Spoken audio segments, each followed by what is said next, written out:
गुरु सिमरन सिंह जी। राधे राधे। राधे राधे महाराज जी। महाराज जी, मनुष्य अपने भीतर शांति और धैर्य कैसे ला सकता है? अनावश्यक विचारों से मुक्त होना चाहते हैं। हाँ, ये किसका प्रश्न है? अनावश्यक विचार तो बच्चा, जब निरंतर हम भगवत चिंतन करेंगे तभी जाएंगे। जो ओवर थिंकिंग है वो तभी जाएगी जब हम नाम जप करेंगे, राधा राधा राधा राधा। अवसर नहीं देंगे मन को, तब आए। और जितना नाम जप करोगे उतना ही हृदय पवित्र होगा, और पवित्र हृदय धैर्यवान होता है। अपवित्र हृदय में धैर्य नहीं होता, विषय देखते ही वो टूट पड़ता है। और जो धैर्यवान होता है वो पवित्र हृदय वाला होता है। और पवित्र हृदय तभी होता है जब हम डट के नाम जप करते हैं। नाम जप करो, गंदा आहार मत करो, गंदे आचरण मत करो। 3 बातें हम हर प्रश्न के उत्तर में बोलते हैं। आहार शुद्धि करो, भोजन शुद्ध करो, आचरण शुद्ध करो और नाम जप करो। हर कामना की पूर्ति हो जाएगी, भगवान की प्राप्ति हो जाएगी। तो और कामनाओं की बात क्या? आचरण अपवित्र, भोजन अपवित्र, तो 2-4 माला घुमाओ, कुछ नहीं होना इससे। उसका फल बाद में मिलेगा, लेकिन अभी अशांति आपकी नष्ट होने वाली नहीं। अशांति तभी नष्ट होगी, पहले आचरणों पर ब्रेक मारो। गंदे पाप वाले आचरण नहीं करेंगे, गंदा भोजन नहीं करेंगे, नाम जप करेंगे, पवित्र आचरण करेंगे, परोपकार करेंगे, शांति शांति हृदय में बनी रहेगी। अनूप द्विवेदी जी, फरीदाबाद से। राधे राधे। राधे राधे महाराज जी। महाराज जी, मेरा प्रश्न कर्ज के संबंध में है। आपके श्रीमुख से सुना है था कि अगर किसी का 1 रुपया भी कर्ज हो जाए तो दोबारा जन्म लेना पड़ेगा। तो महाराज जी, इसी चीज पर सुनकर मैं बहुत परेशान हो गया था। 1-2 रुपए तो इधर उधर हो ही जाते हैं महाराज जी। महाराज जी, अनजाने में अगर कर्ज हो जाए। अनजाने की बात नहीं, लेकिन जानकर हम बेईमानी ना करें किसी की। अनजाने में ऐसे तो कोई बात नहीं है, लेकिन जानकर हमने किसी से 500 रुपया लिया है या 500 रुपये की चीज़ ली है, तो मुझे अपने जीवन में चाहिए कि बहुत जल्दी निपटा दें, हम उसका कर्जा ना लें। बहुत ईमानदारी और धर्म से चलने पर ही हमें भगवत प्राप्ति होती है। तो हम किसी का कर्जा ना लें, वो कोशिश करें जितना हमारे पास पैसा है हम उतनी सामान लें। यदि हम कर्जा लें तो बहुत जल्दी निपटाने की कोशिश करें और उसका कर्जा दे देना चाहिए। भूल चूक ऐसे उसका कोई महत्व नहीं है, लेकिन जानबूझकर हम किसी से कर्जा जो लेते हैं हमको निपटाना चाहिए। महाराज जी, एक इसमें और था कि महाराज जी, क्या कोई अगर खान पान कराए या कोई किसी ने पेट्रोल भरवा दिया या किसी ने कोई उपहार दे दिया, ये भी कर्जे के अंतर्गत आता है? नहीं, कर्जे के अंतर्गत नहीं आता है। यदि हमारा कोई रिलेशन है या कोई भावुकता का भाव है और हम उसके घर जाते हैं, हमें प्रसाद पवा देता है, तो कभी हमारे घर आता है, प्रसाद पा लेता है, इसका कोई कर्जा नहीं। अब हमारी गाड़ी में पेट्रोल क्यों डलवा रहा है, हमें देखना है कि हमसे कोई बुरा आचरण तो नहीं करवाना चाहता है, घूस तो नहीं दे रहा है हमको, हम ऐसे क्यों डलवा लें पेट्रोल? दोस्ती यारी में। हाँ, तो दोस्ती यारी में तो दोस्त है तो फिर डाल देता है, तो हम कभी उसका भी कार्य कर देते, वो बात अलग है। ऐसे नहीं, ऐसे कैसे कोई हमारी जेब में पैसा डाल दे, ऐसे कोई ऐसे कौन कर रहा है? हाँ, बिना बिना स्वार्थ के नहीं। वैसे बचना चाहिए, ये जो खान पान वस्तुएं हैं सबसे बचना चाहिए। मन से कोई कुछ भी दान में खिला दे। क्यों ले, क्यों ले दान पुण्य, क्यों ले? अपनी मेहनत की कमाई का खाएं हम।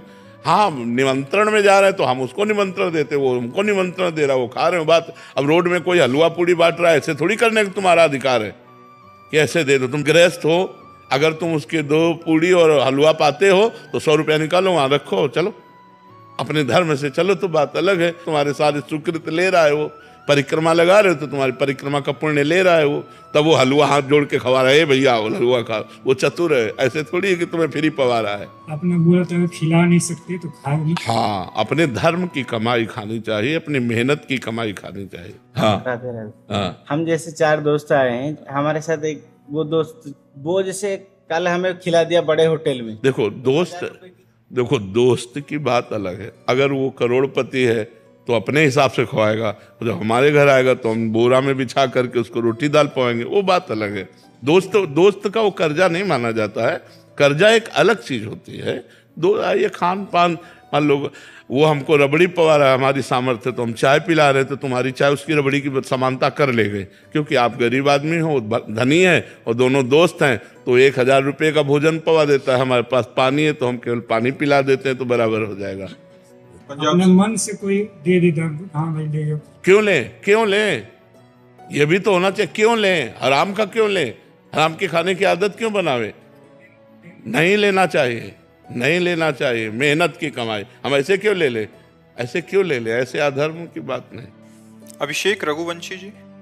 महाराज जी, हमारी वैदिक परंपरा रही है कि हम तुलसी जी की माला से नाम जप करें। गुरुदेव भगवान, आज के समय बहुत सारे लोग नाम जप करने के लिए काउंटिंग मशीन, काउंटर या अन्य किसी माध्यम से नाम जप करते हैं। क्या इससे देखो, पुण्य मिलेगा? हमारा पुण्य क्या, उसको भगवत प्राप्ति हो जाएगी। हमारा मतलब है भगवान का नाम स्मरण होना। किसका है? भगवान। तो अब वो काउंटर चल रहा है, राम राम राम राम राम राम राम, तो काउंटर से भगवत प्राप्ति नहीं होगी, नाम से होगी। माला से भगवत प्राप्ति थोड़ी होती है। माला फेरत जुग गया, फिरा न मन का फेर, कर का मन का डार दे, मन का फेर। यदि हम राम राम जप रहे, कृष्ण कृष्ण जप रहे, तो काउंटर एक निमित्त बना। भगवान सच्चिदानंद का सच्चिदानंद नाम स्मरण होने से निश्चित भगवत प्राप्ति हो। खूब जपो, खूब जपो, जैसे बने वैसे जपो, बस जपो, भगवान का स्मरण करो, यही तुम्हें बचाएगा। नहीं, घोर कलिकाल का ऐसा प्रभाव है कि सब पतन के मार्ग में जा रहे हैं। शराब पीना, मांस खाना, व्यभिचार करना, नशा करना, बस यही दिमागों में छाया हुआ है। सत्य मार्ग पर चलने के लिए एकमात्र गरज रहा है भगवान का नाम। कलयुग केवल नाम आधार। अगर नाम चल रहा है बचा लेगा तुम्हें, पकड़ लो।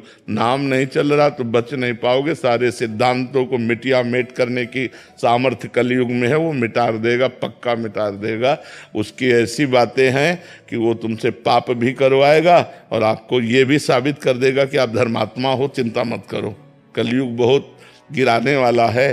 और नाम जब करोगे तो थोड़ी भी गलती तुम बर्दाश्त नहीं करोगे, तुम्हारा हृदय जलने लगेगा और भगवान से रो के कहोगे, भगवान ये गलती दूर कर दो, मेरे अंदर है। नाम नाम, कलयुग में केवल नाम। अगर नाम में विश्वास हो जाए तो सब बात बन जाए। सबसे कठिन है नाम में विश्वास होना। राम राम कहने को तो बहुत छोटा शब्द, लेकिन ये भगवान को भी अधीन कर लेता है। सुमिर पवन सुत पावन नामू, अपने बस करी राखे रामू। कहाँ कहाँ लगी नाम बड़ाई, राम न सकत नाम गुन गाई। स्वयं भगवान राम नाम की महिमा में असमर्थ पाए गए पूर्ण रूप से वर्णन करने में। ऐसे नाम को यदि हमें गुरु ने दे दिया तो राम कृष्ण हरि राधा जो नाम प्रिय लगे, खूब डट के जपो, देखो आनंद आएगा, इस लोक में भी और परलोक में भी। इस लोक में सुख सुविधाओं की कमी नहीं रहेगी और परलोक में आपको भगवान का प्यार प्राप्त होगा। इसलिए खूब नाम जप करो, नाम परम धन है। सलभ सैनी जी, विजय दीक्षित जी पन्ना से। महाराज जी, आप दोनों का एक जैसा ही प्रश्न था कि महाराज जी, पढ़ा है और सुना है कि प्रभु सरल हृदय वाले व्यक्ति को शीघ्र प्रसन्न होते हैं। महाराज जी, सरलता कैसे आए? महाराज जी कह रहे हैं सादगी, भोलापन, महाराज जी आ ही नहीं रहा है। भजन से आता है। हाँ, जितना हम भजन करेंगे, हमें लगता है कि हम बहुत तार्किक प्रवृत्ति के स्वभाव वाले थे, बहुत प्रवीण। मतलब इतने प्रवीण की माया नहीं फंसा पाई तो मनुष्य फंसा ले, ऐसी बात क्या। बचपन से बाबा जी रहे, ज्ञानी मार्ग में रहे, बहुत तार्किक। हमारी श्रद्धा ऐसी नहीं थी कि आप कुछ बोलो हम श्रद्धा कर लें। जब तक हमारी कसौटी में नहीं कसोगे तब तक चाहे जितने बड़े ऊंचे सिंहासन पर बैठे हो, हमारी श्रद्धा नहीं होगी। ऐसे तार्किक। जब इस मार्ग में आए, भक्ति मार्ग में, सब खो गया। तर्क खो गया, बुद्धिमत्ता खो गई। अब तो जरा सी बात में बुद्धि लड़खड़ा के गिर जाती है और जो बोलो आप वही सही लगता है। ऐसे हम नहीं थे। हमारा आज का 20-25 वर्ष पहले का स्वरूप अगर देखोगे तो कांप जाओगे। मतलब एक कठोर संयम वाले, कठोर नियम वाले, बहुत ही कठोर साधना वाले, आज सब बदल गया। तो ये उपासना और नाम जप से होता है। जैसी उपासना होती वैसे ही हृदय होता चला जाता है। भगवान को सरल स्वभाव न मन कुटिलाए, ये बहुत प्रिय लगता है। निर्मल जन मन सो मोहि पावा, मोहि कपट छल छिद्र न भावा। तो तभी होता है जब डट के भजन होता है। हम जैसे जैसे भजन करते हैं वैसा वैसा हमारा स्वभाव बदलता चला जाता है। इतना बदल जाता है कि लोग उसको देख के कहने लगते हैं तो भगवान है। भगवान का चिंतन करते करते वो भगवत स्वरूप हो जाता है। उसका स्वभाव दया में, करुणा में एकदम सरल सहज हो जाता है। ये भजन से होता है। अगर हम खूब भजन करें तो हमारा स्वभाव बदल जाएगा। स्वभाव बिगड़ जाए तो कहते हैं तो राक्षस है, स्वभाव बन जाए तो बोले देवता है। और स्वभाव भगवत भाव हो जाए तो लोग उसे कहने लगते हैं तो भगवान है साक्षात। ऐसा नहीं कहने ये तो हमारे भगवान है, क्योंकि भगवान का चिंतन करते करते उसका स्वभाव भगवत में हो गया। गंदी बातों का चिंतन करते करते उसका स्वभाव गंदा हो गया। तो यदि हम भगवान का चिंतन करें, भगवान का नाम जप करें, उनकी लीला सुने, गाएं, तो हमारा हृदय बहुत जल्दी पवित्र हो जाए और स्वभाव में छल कपट जो है ये दूर हो जाए। जो हृदय में वही वाणी में वही आचरण में, इससे सहज स्वभाव कहते हैं। जो हृदय में है वही वाणी में बोल रहा है, वही आचरण में हो रहा है। अगर आचरण कुछ और, हृदय में कुछ और, वाणी में कुछ और, उसे कपटी पुरुष कहते हैं, उसी को छल कहते हैं। और भगवान को अच्छा नहीं लगता। मोहि कपट छल छिद्र न भावा। तो हमें जैसा स्वभाव बनाना है तो वैसा चिंतन करना होगा। सरल स्वभाव बनाना है तो हमारे भगवान बहुत सरल है। भगवान का चिंतन, भगवान का नाम जप, भगवान की लीला कथा श्रवण और कथन, इसी से हो जाएगा। जी, इसमें उम्र और समय का भी समझौता आता है इसके साथ? नहीं, कोई नहीं आता। 16 वर्ष के सुखदेव जी हैं और 10-10 हजार वर्ष के ऋषि सब खड़े हो गए हाथ जोड़ करके। जब गंगा किनारे परीक्षित जी आमरण अनशन व्रत लिए थे तो सब बड़े बड़े ब्रह्म ऋषि आए थे, यहाँ तक कि उनके पिता और पितामह प्रपितामह सब आए हुए थे। व्यास जी श्री सुखदेव जी के पिता हैं, श्री कृष्ण द्वैपायन व्यास देव जी, और श्री कृष्ण द्वैपायन व्यास देव जी के पिता हैं पाराशर जी, और उनके पिता हैं शक्ति, शक्ति के पिता हैं वशिष्ठ जी। तो पराशर जी, वशिष्ठ जी ये सब खड़े हो गए थे। क्यों? क्योंकि ज्ञान की इतनी ऊंची धरा में श्री सुखदेव जी थे कि बड़े बड़े ब्रह्म ऋषि खड़े होकर उनका आदर। तो इसका अवस्था से लेना देना नहीं है कि ये 5 वर्ष का बालक है प्रहलाद, कितना बड़ा महान भक्त, दैत्यराज हिरण्यकश्यप से टक्कर ले लिया, हर कष्ट दिया उसने, लेकिन अपनी भक्ति नहीं छोड़ी। तो बड़े बड़े ब्रह्म ऋषि भी प्रहलाद जी का नाम आदर से लेते हैं, भक्तराज प्रहलाद। तो इसमें अवस्था का ये ज्ञान वृद्ध है, इसमें वयोवृद्ध की महानता नहीं है कि वो 50 वर्ष का है और वो 5 वर्ष का। हो सकता है 50 वर्ष वाला 5 वर्ष वाले की स्थिति को अभी छू भी नहीं पाया है, ऐसा होता है। तो ये साधना पूर्व जन्म कई जन्मों से चलती है ना, तो हो सकता है किसी की इतनी सुंदर साधना हो कि बाल्यावस्था से ही वो स्थित प्रज्ञ हो, और कोई अभी साधना शुरू किया है तो बालक है उसकी नज़र में। जैसे कोई 80 वर्ष का है, अब उसकी साधना अभी शुरू हुई है कि अभी तो काखा गागा नहीं आता परमार्थ का, और वो परमार्थ का शिक्षक हो चुका है, परमार्थ को 50 चुका है, अनुभव कर चुका है। तो इसमें अवस्था का नहीं होता, इसमें ज्ञान वृद्ध माना जाता है। ज्ञान वृद्ध, कौन ज्ञान में ज्यादा है, अवस्था से इसका कोई लेना देना नहीं होता। अंकुश जी, गंगानगर। राधे राधे महाराज जी। महाराज जी, प्रेम की आध्यात्मिक परिभाषा जुड़ाव, सुरक्षा और स्वतंत्रता महसूस करना है। तो ये प्रेम भगवान के साथ संभव है या किसी व्यक्ति विशेष के साथ भी संभव है? और अगर व्यक्ति विशेष के साथ है तो दुख और संकट नहीं, व्यक्ति विशेष के साथ संबंध किया ही नहीं जाता, व्यक्ति विशेष नहीं किया। जो अध्यात्म में चला ही जाता है भगवान को लेकर। बताया ना कि जैसे हमने किसी संत से मिले तो उनमें भगवत बुद्धि कर ली, कोई हमको अच्छी बात बताए तो हम उस बात को सोचते हैं मेरे भगवान ने इसके अंदर से बताया। हम जुड़ेंगे भगवान से, व्यक्ति से नहीं। अगर कोई हमको ऐसी अनुभव की बात बताता है जिससे हमें लगा ये तो परमार्थ की, तो तुरंत बात है मेरे भगवान इसके अंदर बैठकर बोले। हम व्यक्ति से नहीं जुड़ते, हम भगवान से जुड़ते हैं। हमारी हर चेष्टा भगवान। किसी ने हमको गाली दी, मेरे भगवान ने, मेरा कोई अहंकार होगा, पाप होगा, उसे दूर कराने के लिए गाली दी। कोई प्रणाम कर रहा है, ये मेरे भगवान को प्रणाम। वो हर वृत्ति में भगवान को, इसे कहते हैं भगवत भाव, कि वो भगवत भाव में ही रहता है, वो अपने भाव से नीचे नहीं उतरता है। एक संत भगवान को, एक विक्षिप्त आदमी था, उसने मारा, खोपड़ी फूट गई, मार के चला गया। तो इतने में एक डॉक्टर कार से निकला, कार में बैठा ला, अपने अस्पताल ले गया, पट्टी बांधी, सब किया, फिर गर्म दूध ला के पिलाया और बोले बाबा एक बार आप पहचान सकते हो, जान सकते हो कि किसने मारा? बोले हाँ पहचानते जानते हैं। बोले किसने मारा? बोले आपने। बोले बाबा मतलब आप ऐसा क्यों कर रहे हैं? 4 लोग क्या कहेंगे कि मतलब खुद खोपड़ी फोड़ करके अस्पताल में लाए हो। बाबा आप झूठ क्यों बोल रहे हैं? बोले भगवान को साक्षी करके कह रहा हूं आपने मारा। तो उनका बाबा आपकी बुद्धि ठीक है?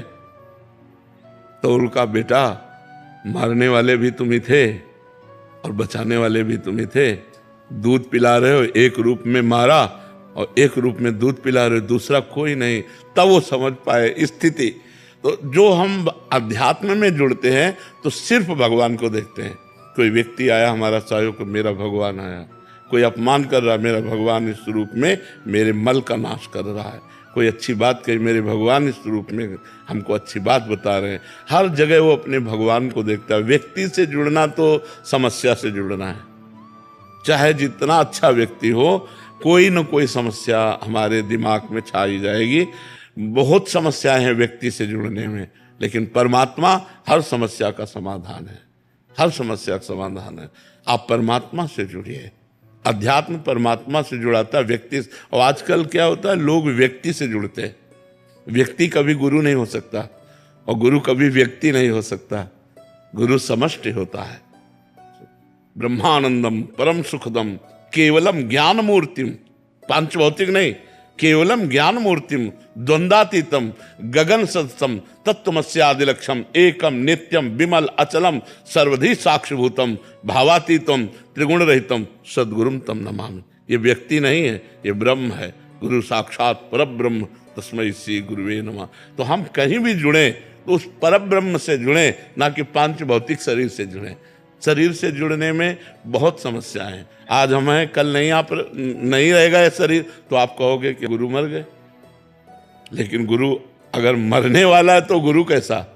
गुरु तो अमर है, अविनाशी है। वो तुम्हारे अंदर बैठा हुआ है, तुम्हारे हृदय में भी बैठा हुआ है। उसी को जागरण करने के लिए ये पांच भौतिक शरीर धारण किया। और जब जागृत हो गया तो जो वहां सो यहाँ एक ही है, दो नहीं है। शरीर दो हैं गुरु शिष्य के, लेकिन तत्व एक ही है। समझ पा रहे हैं आप? व्यक्ति से नहीं जुड़ना। व्यक्ति से जुड़ना समस्याओं से जुड़ना है।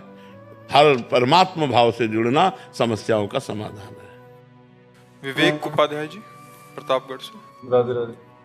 महाराज जी, नाम जप में राधा राम या श्री कृष्ण किसी भी प्रकार जप सकते हैं महाराज जी?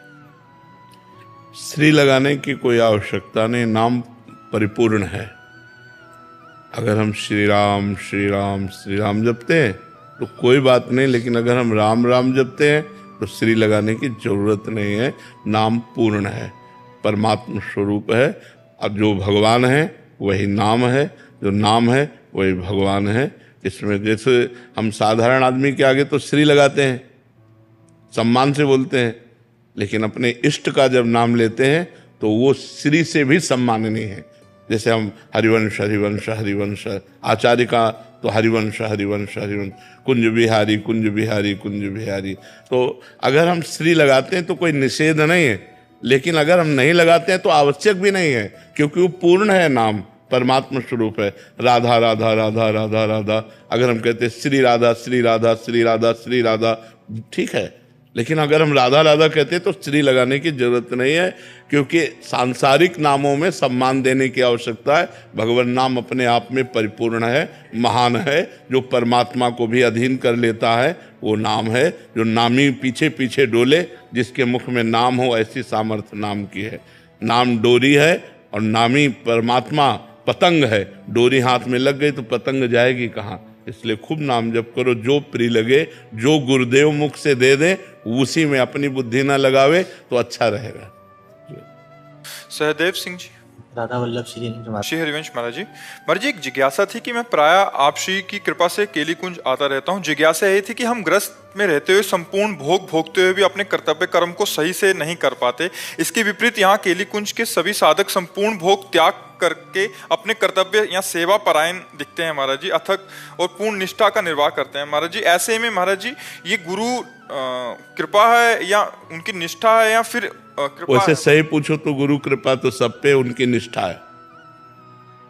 गुरु कृपा तो सब पे, आप पे नहीं। क्या बिना कृपा के कैसे कोई परमार्थ हो?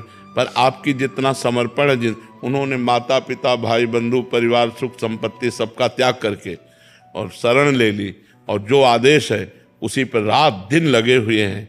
अब देखो कितने त्योहार आते हैं, कितने उत्सव आते हैं, बेचारे कोई उत्सव नहीं, कोई त्योहार नहीं, कोई राखी बंधन नहीं, कोई होली नहीं, कोई दीपावली नहीं, कोई मनोरंजन नहीं, रात दिन प्रिया प्रीतम मिले, तो इनकी समानता तो कैसे हो सकती है।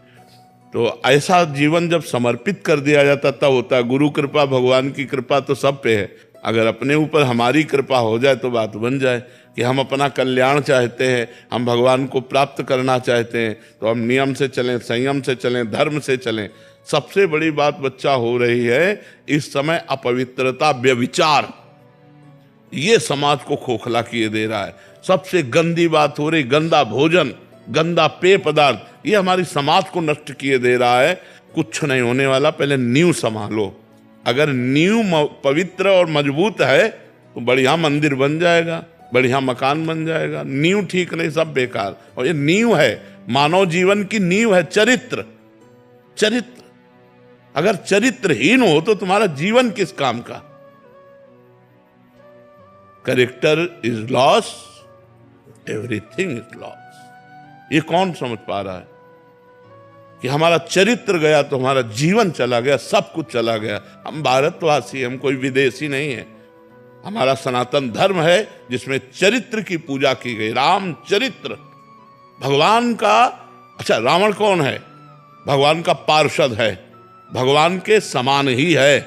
जैसे भगवान चतुर्भुज वैकुंठ में रहते हैं, ऐसे वो भगवान के पार्षद चतुर्भुज वैकुंठ, बस कौस्तुभ मणि और श्री लक्ष्मी जी, दो का अंतर है, नहीं सब विष्णु स्वरूप रहते हैं। जय विजय ही तो है, रावण कुंभकर्ण। लेकिन जब आचरण अपवित्र हो गया तो उसे राक्षस कहा गया, ना कि राक्षस था। उत्तम कुल पुलस्त कर नाती, कोई साधारण नहीं था, अद्भुत विद्वान, और भगवान शंकर का भक्त भी था, शिव भक्त भी था, लेकिन चरित्रहीन था। बस बात इतनी है। चरित्रहीनता के कारण पुतला फूका जाता है, और चरित्र में संपूर्ण होने के कारण हम राम चरित्र गाते हैं। मर्यादा पुरुषोत्तम भगवान राम चरित्रवान, बस वो आचरण चरित्र को एक ही बात है। तो चरित्रहीन व्यक्ति ना तो लौकिक उन्नति को प्राप्त होगा, आज भले वो दिखाई दे रहा है, लेकिन उसकी अपवित्रता चरित्र की उसका नाश कर देगी। चरित्र को संभालो, भोजन को संभालो, और नाम जप करो, ये सब ठीक हो जाएगा। निगेटिव चिंतन, ओवर थिंकिंग, अशांति, भय, उद्वेग, ये सब सही हो जाएगा, अपने आप ठीक हो जाएगा। भगवान की शरण में रह करके जीव को परमानंद की अनुभूति होती है। वो केवल भगवान की शरण होकर नाम जप करे, पर शरण होने के लिए हमें जो योग्यता चाहिए वो ये है।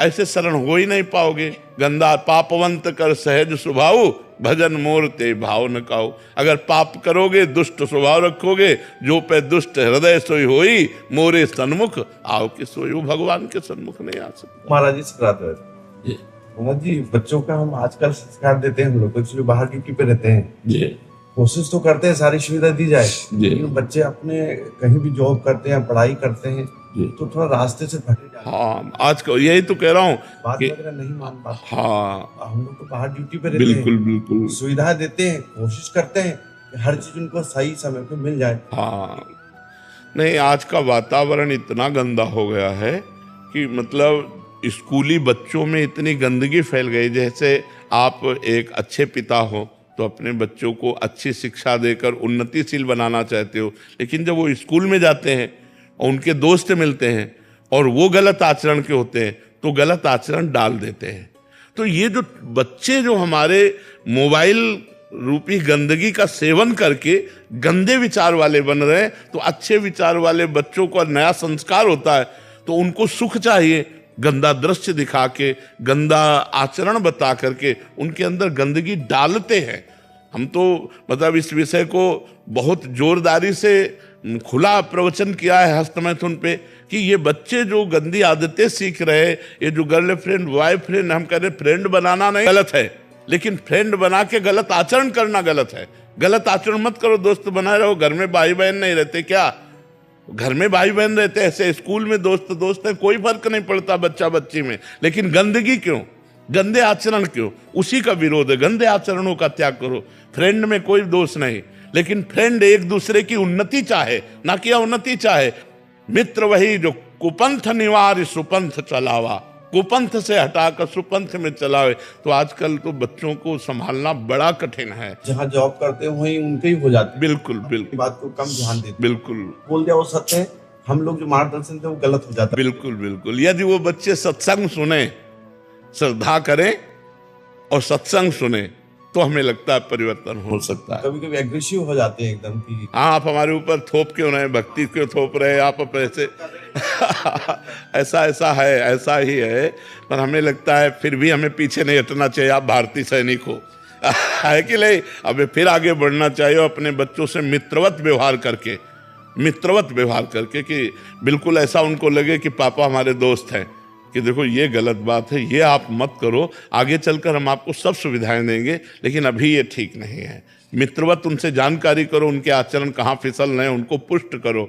है तो बहुत कठिन, क्योंकि जैसा संग होता है वैसा ही रंग चढ़ता है। आज हमारे नवीन बच्चों का संग जो है वो मोबाइल है, और मोबाइल संपूर्ण है।